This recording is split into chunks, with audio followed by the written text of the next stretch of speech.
Salute Bharat. Salute ഭാരതിൽ നമ്മോടൊപ്പമുള്ളത് മുതിർന്ന മാധ്യമപ്രവർത്തകൻ Shri KG ജ്യോതിർഘോഷാണ്. Sir നമസ്കാരം. നമസ്കാരം സർ, ഈ റഷ്യ യുക്രൈൻ യുദ്ധം അതിപ്പോൾ നിർത്താനായിട്ട് ആണോ? അതായത് യുദ്ധം അവസാനിപ്പിക്കാൻ ട്രംപിൻ്റെ വക ഒരു ശ്രമം, അദ്ദേഹത്തിൻ്റെ ഒരു ഫോൺ കോൾ കഴിഞ്ഞ ദിവസം ഈ പറയുന്ന പോലെ പുടിന് ട്രംപിൻ്റെ വക ഒരു ഫോൺ കോൾ ഉണ്ടായിരുന്നു എന്നൊരു വാർത്തയുണ്ട്. സർ, അതവിടെ നിന്നോട്ടെ. പക്ഷേ ഈ അമേരിക്ക ഉൾപ്പെടെയുള്ള നാറ്റോ രാജ്യങ്ങൾ ഇപ്പോൾ ട്രംപ് ഇത്തരത്തിൽ ഒരു നീക്കം നടത്തുമ്പോൾ അതിനെ ഏത് വിധത്തിൽ കാണും എന്നുള്ളത് ഇവിടെ നമ്മൾ സംസാരിക്കേണ്ട ഒരു വിഷയമല്ലേ? അതെ, തീർച്ചയായിട്ടും. അതായത് ഈ ഉക്രൈൻ റഷ്യ വാറിന്റെ ഏറ്റവും ഒരു സുപ്രധാനമായ ഒരു ഫാൾ ഔട്ട്, അതല്ലെങ്കിൽ അതിന്റെ ഒരു ഫലം എന്ന് പറയുന്നത് ഈ നാറ്റോ അപ്രസക്തമായി എന്നുള്ളത്. നാറ്റോയില് ഏറ്റവും സുപ്രധാനമായ പങ്ക് വഹിച്ചിരുന്ന അമേരിക്കയായിരുന്നു. ഈ യുക്രൈൻ യുദ്ധം തുടങ്ങിയത് തന്നെ അമേരിക്കയുടെ ദീർഘനാളായിട്ടുള്ള ഒരു പദ്ധതിയാണ്. അതായത് 2010 മുതൽ, ഒരുപക്ഷെ അതിനു മുമ്പ് തന്നെ തുടങ്ങിയ ഒരു പ്രക്രിയയുടെ ഒരു പരിസമാപ്തിയാണ് ഈ യുക്രൈൻ റഷ്യ വാർ എന്ന് പറയുന്നത്. അത് അമേരിക്കയുടെ താല്പര്യം അനുസരിച്ചിട്ടാണ് ഉണ്ടായത്. അത് അമേരിക്കയിലെ കൊളംബിയ യൂണിവേഴ്സിറ്റിയിലെ എമിറേറ്റസ് പ്രൊഫസറായ ഡോക്ടർ ജെഫ്രി സാക്സ് ഒക്കെ വളരെ വിശദമായിട്ട് വിശദീകരിച്ചിട്ടുള്ള സംഗതിയാണ്. അപ്പോൾ അമേരിക്കയുടെ താല്പര്യത്തിന് അനുസൃതമായിട്ട് നാറ്റോയെ വലിച്ച് ഈ ഇതിലേക്ക് കൊണ്ടുവരികയും, അതായത് ഉക്രൈന് നാറ്റോ അംഗത്വം വേണമെന്നുള്ള ആവശ്യം വളരെ സജീവമാക്കി നിർത്തി അതിലൂടെയാണ് ഈ റഷ്യ ഉക്രൈൻ വാറിന്റെ ആരംഭം ഉണ്ടാകുന്നത്. അപ്പൊ അത് അന്ന് നമ്മൾ ലോകത്തിലെ എല്ലാ ഇന്ത്യയിലെ നമ്മുടെ കേരളത്തിലെ മലയാള പത്രങ്ങൾ പോലും റഷ്യയുടെ ഒരു സാമ്രാജ്യത്വ ആക്രമണം അല്ലെങ്കിൽ സാമ്രാജ്യത്വ സ്വഭാവം, ഫാസിസം എന്ന് തുടങ്ങിയിട്ടുള്ള വാക്കുകളൊക്കെ ഉപയോഗിക്കുകയും നമ്മൾ ഇവിടുത്തെ മലയാള പത്രങ്ങൾ ഉൾപ്പെടെയൊക്കെ ഉള്ള ഒരു സെലൻസ്കിക്ക് ഐക്യദാർഢ്യം പ്രഖ്യാപിക്കുകയൊക്കെ ചെയ്തു. യഥാർത്ഥത്തിൽ ഒരു അമേരിക്കൻ തന്ത്രമായിരുന്നു. അതിനകത്ത് നാറ്റോയെ പെടുത്തി അവസാനം ഒടുവിൽ ട്രംപിന്റെ വരവിന് ശേഷം എന്താ സംഭവിച്ചത് നമ്മൾ കാണുന്നത്, അതിനകത്തുള്ള നാറ്റോ ശേഷം യൂറോപ്പ് ഒറ്റപ്പെട്ട ഒരവസ്ഥയിലേക്ക് മാറും. ബ്രിട്ടന്റെ ഈ സുരക്ഷിതത്വത്തിന്റെയും അല്ലെങ്കിൽ പ്രതിരോധവും നോക്കി അതിന് മുഖ്യ പിന്തുണയും അതല്ലെങ്കിൽ സപ്പോർട്ട് സിസ്റ്റം എന്ന് പറയുന്നത് അമേരിക്കയായിരുന്നു. അപ്പൊ മൊത്തത്തിൽ അമേരിക്കയും യൂറോപ്പും തമ്മിൽ ഒരു ഹോസ്റ്റൈൽ അവസ്ഥയിലേക്ക് ഇവിടെ എത്തിയുണ്ടായി. ഉദാഹരണത്തിന് അലാസ്കയിൽ നടന്ന പുടിൻ ട്രംപ് ചർച്ചയ്ക്ക് ശേഷം വീണ്ടും ട്രംപ് അമേരിക്കയിലെ യൂറോപ്യൻ നേതാക്കളുടെ എല്ലാം യോഗം വിളിച്ചുകൂട്ടി. അതിനകത്ത് ഈ പറഞ്ഞ പോലെ ദീർഘനേരമായിട്ട് ആ മീറ്റിംഗിൽ നിന്നുകൊണ്ട് പുടിനുമായിട്ട് സംസാരിച്ചു. ആ മീറ്റിംഗിൽ ട്രംപ് ഒരു വലിയ പ്രഖ്യാപനം നടത്തിയുണ്ടായി. യൂറോപ്പ് നോക്കിക്കോണം യുക്രൈന്റെ സുരക്ഷ, കാരണം അത് യൂറോപ്പിന്റെ ഭാഗമാണ്. നാറ്റോ ഇനി പിന്തുണ, അല്ലെങ്കിൽ നാറ്റോയിൽ അമേരിക്ക ഇനി പിന്തുണ നൽകുന്നതല്ല. അങ്ങനെ അവിടെ തൊട്ടാണ് ശരിക്കും പറഞ്ഞാല് നാറ്റോയും അമേരിക്കയും തമ്മിൽ ഏതാണ്ട് വേർപെട്ട അവസ്ഥയാണ്. ഒരു ആന്തരികമായിട്ട് ഒരു വിരുദ്ധ ചേരിയിൽ നിൽക്കുന്ന ഒരു അവസ്ഥയാണ് ഇപ്പം ഉള്ളത്. അപ്പൊ അതിനുശേഷം പിന്നീട് യൂറോപ്യൻ രാജ്യങ്ങൾ ഒന്നിച്ചു ചേരുകയും അവരുടെ ഡിഫൻസ് ബജറ്റ് അവരുടെ 5% ഉയർത്താൻ തീരുമാനിക്കുകയും അതിന്റെ $600 ബില്യൺ എത്രയോ 10 വർഷം കൊണ്ട് ഡിഫൻസ് മേഖലയിലേക്ക് ചെലവഴിക്കാൻ തീരുമാനിക്കുകയൊക്കെ ചെയ്ത് അപ്പൊ ആ ഒരു അവസ്ഥയിലാണ് ഇരിക്കുന്ന സംഗതി. അപ്പൊ ഇവിടെ എന്താണ് ഈ അമേരിക്കയുടെ ഒരു താല്പര്യം നോക്കുക. ഇപ്പോ റഷ്യ ഉക്രൈൻ വാർ എത്രയും പെട്ടെന്ന് നിർത്തേണ്ടതും അമേരിക്കയുടെ ആവശ്യമാണ്. കാരണം എന്ന് വെച്ച് കഴിഞ്ഞാല് ഇപ്പോ റഷ്യയുടെ പക്കലുണ്ടായിരുന്ന മിസൈലുകൾ പലതും കാലിയായിരിക്കുന്നു. കാരണം ദീർഘനാളായിട്ട് തുടർന്നു വരുന്ന ഉക്രൈൻ യുദ്ധത്തിനുള്ള ആയുധങ്ങൾ മുഴുവൻ പ്രൊവൈഡ് ചെയ്യുന്നത് അമേരിക്കയാണ്. അതിനുശേഷം ഇറാനുമായിട്ടുണ്ടായിരുന്ന യുദ്ധം, ഈ 2 യുദ്ധങ്ങളിലും പെട്ട് അമേരിക്കയുടെ കയ്യിലുള്ള ഈ മിസൈൽസ്, ശക്തിയേറിയ മിസൈൽസുകളെല്ലാം ഏതാണ്ട് 50% താഴേക്ക് വന്നു. അപ്പൊ അവരുടെ ഒരു മിലിറ്ററി പവറിന്റെ ഒരു ആധിപത്യം നിലനിൽക്കണമെന്നുണ്ടെങ്കിൽ അവർക്ക് മിലിറ്ററി ശേഖരം ആവശ്യമാണ്. ഇപ്പൊ ഇറാൻ യുദ്ധം പോലും അവസാനിപ്പിക്കുന്നതിൽ അമേരിക്കയുടെ ഈ കാലിയായിക്കൊണ്ടിരിക്കുന്ന മിലിറ്ററി സംവിധാനങ്ങൾ അല്ലെങ്കിൽ കോപ്പുകൾ പിന്നെ ഈ വെടിക്കോപ്പുകളുടെ ഒരു അഭാവം പോലും എടുത്തു കാണിക്കുന്നു. One of the reasons. അപ്പൊ ഇത്തരത്തിലൊരു സാഹചര്യത്തിലാണ് ഇപ്പോൾ അമേരിക്കയും അല്ലെങ്കിൽ ട്രംപും പുടിനും തമ്മിൽ ചർച്ച നടക്കുന്നത്. അതിന് മറ്റൊരു തലം കൂടെ ഉണ്ട്. കാരണം യുക്രൈനും അമേരിക്കയും തമ്മിൽ ഒരു കരാർ ഉണ്ടായിട്ടുണ്ട്. മിനറൽസ് പങ്കുവയ്ക്കുന്ന ഒരു കരാർ ഉണ്ടായിട്ടുണ്ട്. അതായത് ഒരു പൊതു ഫണ്ട് ഉണ്ടാക്കിയിട്ട് ഉക്രൈന്റെ യുദ്ധാനന്തര വികസനത്തിന് വേണ്ടി, അതായത് അടിസ്ഥാന സൗകര്യ വികസനത്തിന് വേണ്ടി ഉണ്ടാക്കുന്ന ഫണ്ട്, അതിൽ 50% നിക്ഷേപം യുക്രൈന്റെയും 50% നിക്ഷേപം അമേരിക്കയുടെയുമാണ്. അമേരിക്ക ഉക്രൈന് നൽകുന്ന ഈ ആയുധങ്ങളും കോപ്പുകളും ഒക്കെയാണ് അമേരിക്കയുടെ ഇതിനകത്തുള്ള നിക്ഷേപം. അപ്പോ കാരണം എന്ന് വെച്ചാൽ അത് റെയർ എർത്തിന്റെ ഒരു വളരെ ഖനിയാണ് ഉക്രൈൻ. ഇപ്പൊ അമേരിക്കയ്ക്ക് ചൈനയുമായിട്ടുള്ള ബന്ധം ഈ രീതിയിൽ വളരെ സുഖകരമല്ലാത്ത ബന്ധം തുടരുന്നതിനാൽ അവർക്ക് ഏറ്റവും അത്യാവശ്യം, ഇന്ന് ലോകത്തിലെ ഏറ്റവും അത്യാവശ്യമായിട്ടുള്ള സംഗതി എന്ന് പറഞ്ഞാൽ ഈ റെയർ എർത്ത് ആണ്. ഈ പറഞ്ഞതുപോലെ ഇപ്പൊ അവിടെയുള്ള ഏറ്റവും വലിയ റെയർ എർത്ത് എന്ന് പറയുന്നത് ലിഥിയം ഉണ്ട്, ടൈറ്റാനിയം ഉണ്ട്, യുറേനിയം ഉണ്ട്. അപ്പൊ ഇത് എത്രയും പെട്ടെന്ന് ഇതിനകത്തേക്ക് ഇത് അത് ലഭ്യമാക്കുക എന്നുള്ള ആവശ്യവും അമേരിക്കയുടെ മുമ്പിലുണ്ട്. അത് അമേരിക്കയുടെ ഈ അവരുടെ സാങ്കേതിക രംഗത്തുള്ള ചിപ്പിന്റെ ഡെവലപ്മെന്റിലാണെങ്കിലും മറ്റുമൊക്കെ ഇപ്പൊ ചൈനയെ ആശ്രയിക്കാൻ നിവൃത്തിയില്ല.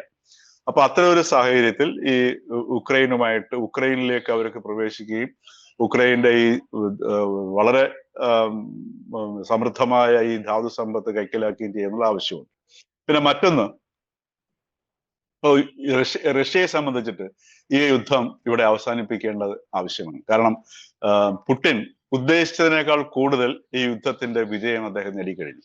അതായത് ഉക്രൈന്റെ 20% സ്ഥലം ഇപ്പം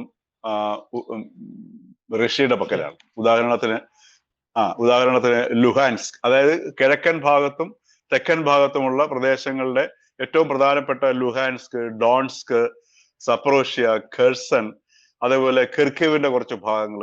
അതിനു മുമ്പ് 2014 ക്രിമിയ മൊത്തത്തിൽ റഷ്യയുടെ കയ്യിലേക്ക് വന്നു.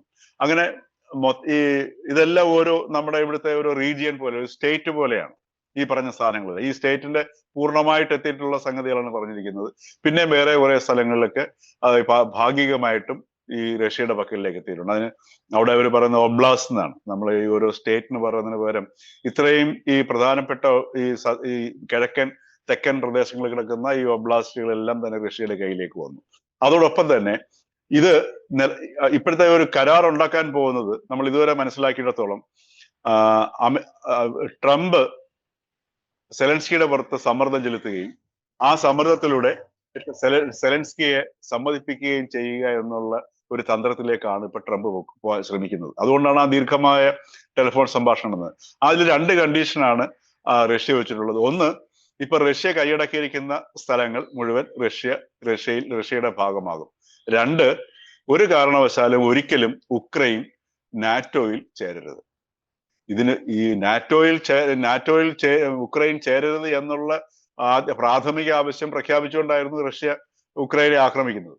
ഇപ്പോ റഷ്യ ഏതാണ്ട് 20% അവർ പിടിച്ചെടുത്ത സ്ഥലം അവർക്ക് വിട്ടുകൊടുക്കുക.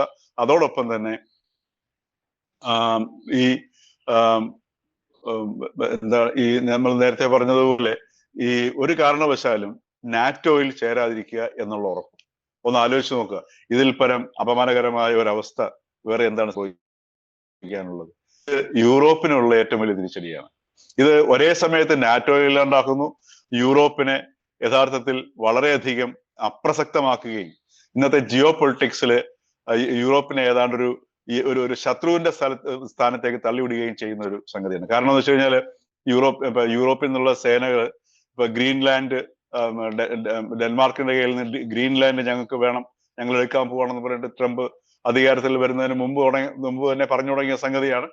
അപ്പൊ ഇത് ഗ്രീൻലാൻഡിനെ ആക്രമിക്കുമെന്ന് മനസ്സിലാക്കിക്കൊണ്ട് വളരെ നേരത്തെ തന്നെ യൂറോപ്പിന്റെ സേന ഡെൻമാർക്കിലേക്കും ഗ്രീൻലാൻഡിലേക്കും അവിടെ ഉറപ്പിക്കുന്നുണ്ട്. അതായത് അമേരിക്കയിൽ നിന്ന് ഭീഷണി ഉണ്ടാവുകയാണെങ്കിൽ അതിനെ യൂറോപ്യൻ സേന നേരിടാനായിട്ട്. അപ്പൊ ഈ ഒരു ജിയോ പൊളിറ്റിക്സിലാണ് യൂറോപ്പിനെ ഒറ്റപ്പെടുത്തിക്കൊണ്ട് യൂറോപ്പിനെ ഒരു ശത്രുപക്ഷത്തേക്ക് തള്ളിവിടുന്നു, നാറ്റോയെ അപ്രസക്തമാക്കുന്നു. ഇവിടെ റഷ്യയുടെ പുടിൻ ഉദ്ദേശിച്ചതിനേക്കാൾ കൂടുതൽ വിജയത്തിലേക്ക് ഈ യുദ്ധം റഷ്യക്ക് അനുകൂലമായി മാറുന്ന ഒരവസ്ഥയും വരുന്നു. ഇവിടെ ട്രംപ് പറയുകയാണ് ഇനിയിപ്പോ സൈനിക ആവശ്യങ്ങൾക്കുള്ള അല്ലെങ്കിൽ യുദ്ധത്തിന് ആവശ്യമുള്ള സൈനിക കോപ്പുകളോ അല്ലെങ്കിൽ വെടിക്കോപ്പുകളോ മിസൈലുകളോ ഡ്രോണുകളോ ഒന്നും തരുന്നില്ല എന്ന് പറയുകയാണെങ്കിൽ വേറെ നിവൃത്തിയില്ല. മാത്രമല്ല യൂറോപ്പിന് കയറി ഉക്രൈനെ ഈ ഒരു യുദ്ധത്തിൽ സഹായിക്കാനുള്ള ഒരു സാഹചര്യവുമില്ല.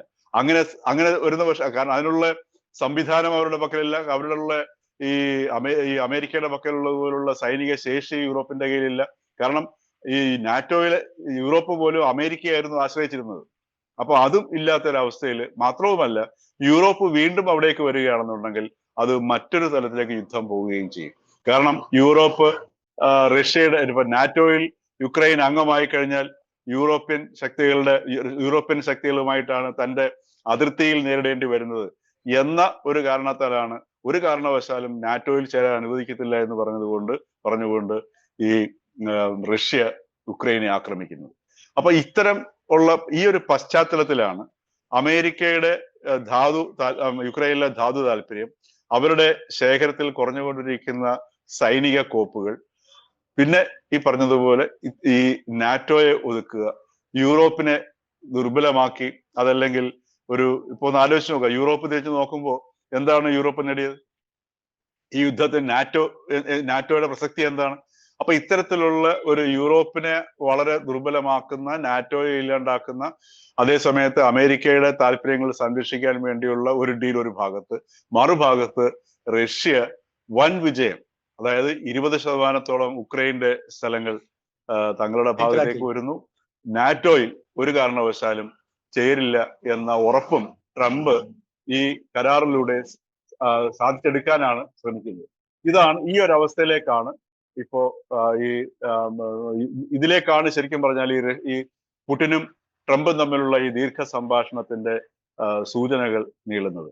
അവിടെ റഷ്യയുടെ പ്രതീക്ഷിച്ചതിലും ഇരട്ടി വിജയത്തിൽ യുദ്ധം അവസാനിപ്പിക്കുന്നതിന് ട്രംപ് കൂട്ടുനിൽക്കുന്നു. സർ, അങ്ങനെയെങ്കിൽ സെലൻസ്കി ഈ നാറ്റോയിൽ അംഗത്വം എടുക്കരുത് എന്ന് പറയുന്നതിനെ സെലൻസ്കി അംഗീകരിക്കുമോ? ട്രംപിന്റെ ഈ ആവശ്യം അല്ല, അംഗീകരിക്കാൻ നിവൃത്തിയില്ല. കാരണം സെലൻസ്കിക്ക് യുദ്ധം മുന്നോട്ട് കൊണ്ടുപോകണമെന്നുണ്ടെങ്കിൽ അമേരിക്കയിൽ നിന്നുള്ള സപ്ലൈ വേണം. യുദ്ധ വിമാനങ്ങളുടെ ആണെങ്കിലും ഡ്രോണുകളുടെ ആണെങ്കിലും മിസൈലുകളുടെ ആണെങ്കിലും, അതേപോലെ തന്നെ ഇന്റലിജൻസിന്റെ സംഗതി, ഇതിനെല്ലാം നിരീക്ഷിക്കേണ്ട ആവശ്യമുണ്ടോ? സാങ്കേതിക ആവശ്യങ്ങളുണ്ടോ? ഇപ്പൊ ശരിക്കും വാർ എന്ന് പറയുന്നത് നേരിട്ട് ഫീൽഡിൽ പോയിട്ടല്ല യുദ്ധം ചെയ്യുന്നത്. അപ്പൊ അതിന് ഏറ്റവും സൂക്ഷ്മമായിട്ടുള്ള സാറ്റലൈറ്റ് ഉപയോഗിച്ചിട്ടുള്ള സംവിധാനങ്ങൾ ഉപയോഗിച്ചിട്ടുള്ള വിവരശേഖരണങ്ങൾ ആവശ്യമാണ്. ഇതെല്ലാം അമേരിക്കയാണ് പ്രൊവൈഡ് ചെയ്തുകൊണ്ടിരിക്കുന്നത്. അപ്പൊ അതുകൊണ്ടാണ് ട്രംപിന് നല്ല ആത്മവിശ്വാസമുള്ളത്. ട്രംപ് എങ്ങനെയായിരിക്കും സെലൻസ്കിയോട് സംസാരിക്കുക എന്നുള്ളത് നമ്മൾ ന്യൂയോർക്കിൽ വാഷിങ്ടണിൽ വെച്ചിട്ട് ട്രംപും സെലൻസ്കിയും തമ്മിലുള്ള ആ ഒരു എന്താ പറയുക ഓർമ്മയുണ്ടല്ലോ, അപ്പൊ കൂടിക്കാഴ്ച ഉണ്ടല്ലോ. അപ്പൊ ആ രീതിയിൽ സ്വാഭാവികമായിട്ടും ട്രംപ് പറയുന്നത് യുദ്ധം നിർത്തൂ, ഇല്ലെങ്കിൽ ഞാൻ ഒരു സാധനം തരില്ല, അല്ലെങ്കിൽ നിന്നെ പാഠം പഠിപ്പിക്കും എന്നൊക്കെയുള്ള ഭാഷയിലായിരിക്കും ട്രംപ് സംസാരിക്കുക. അവിടെ ഇപ്പം സെലൻസ്കിക്ക് ഇന്ന് യൂറോപ്പിന്റെ നേർക്ക് തിരിയാൻ പറ്റുമോ? യൂറോപ്പ് നിസ്സഹായാവസ്ഥയിലാണ്. മാത്രമല്ല ഇന്ന് യൂറോപ്പ് ഇപ്പൊ നേരിടുന്ന ഇപ്പോഴത്തെ ഈ ഉഷ്ണം, അവർ നേരിടുന്ന ഒരു കാലാവസ്ഥാ പ്രതിസന്ധി, അപ്പൊ ഇത് യൂറോപ്പ് ആകെ വല്ലാണ്ട് വിറങ്ങലിച്ച് നിൽക്കുന്ന ഒരു സാഹചര്യം കൂടിയാണ്. അവരുടെ ഇപ്പൊ ഉദാഹരണത്തിന് റഷ്യയുമായിട്ട് അങ്ങനെ ഒരു യുദ്ധത്തിലേക്ക്, കാരണം യൂറോപ്പ് ഉക്രൈനെ സഹായിക്കുകയാണെന്നുണ്ടെങ്കിൽ സ്വാഭാവികമായിട്ടും യൂറോപ്പും റഷ്യയും തമ്മിലുള്ള യുദ്ധമായിട്ട് അത് മാറും. അപ്പൊ ഇത്തരത്തിലുള്ള ഒരു ഭൗമ രാഷ്ട്രീയത്തിന്റെ പശ്ചാത്തലത്തിലാണ് ഇപ്പൊ ഇവിടെ റഷ്യക്ക് വൻ വിജയം നേടിക്കൊടുത്തുകൊണ്ട് യുദ്ധം അവസാനിപ്പിക്കാനുള്ള നീക്കമാണ് ട്രംപ് ഇപ്പൊ നടത്തിയിരിക്കുന്നത്. അത് ഒരു പക്ഷേങ്കിൽ ഈ സെലൻസ്കിക്ക് അവസാന നിമിഷം അതിന് കീഴടങ്ങേണ്ടി വരുന്ന ഒരു സാഹചര്യവുമാണ് നിലവിലുള്ളത്. നന്ദി. Thank you sir.